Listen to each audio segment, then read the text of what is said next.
It was always about doing the best job, and never letting budget was important, but never let that govern the quality of your work. It was more about how much can we do versus how well can we do it. In some cases, you would do as much as you can, but there was a point where you had to stop. But you knew that what you did do was as best as it was going to get. The big shows are great because you do have a little more money. It's not as much more as you'd think. Strangely enough, those big tentpole films, by the time they get to us in the visual effects end, they've spent all their money.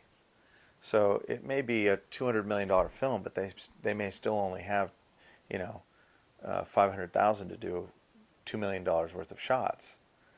A good example of that was The Aviator. That film had a $150 million budget. 40 million of it was actually used to make the film. Of the visual effects budget, now all visual effects, not just the miniatures, all visual effects, they had $6 million for 150 shots. When we finished Aviator, the final budget was around 8 million, and we delivered 450 shots. So that was it only went up $2 million, and they ended up getting 3 times as many shots. So and a lot of that has to do with Ron Ames and Rob Legato, the supervisor and producer on the effects. But a lot of the credit goes to Matt and the crew at New Deal for doing the work that we did.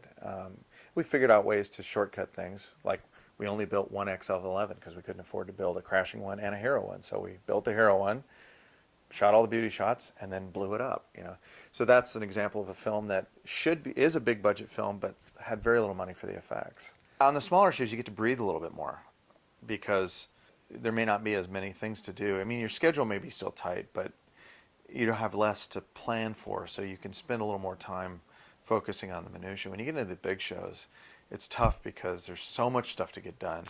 You can only devote so much time because you only have so many people to do the work. Like Alien Resurrection had a high volume of work at a high volume of detail, and schedule-wise was okay, but still there were things that you had to back off on that you didn't want to, partially because, it's never going to get seen. You're never going to see it, so we're not going to focus on that. And that's always, that can be frustrating because, God, I really would like to finish this. This is going to be really cool. No, it's in the background, out of focus. All right, fine. So it can be frustrating at times.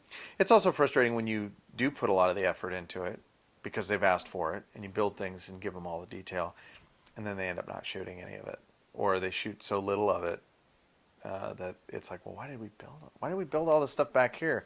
All you looked at was right here, and that's frustrating. But only because you feel bad that the work didn't get seen. We all got paid.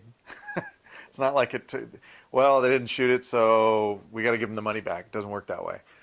But it's just sad because a lot of people put their heart and soul into a lot of those things, and to not let anybody ever enjoy it or see it is disappointing. Because there's a lot of people out there, I think, that would appreciate a lot of the work that's never been seen. So.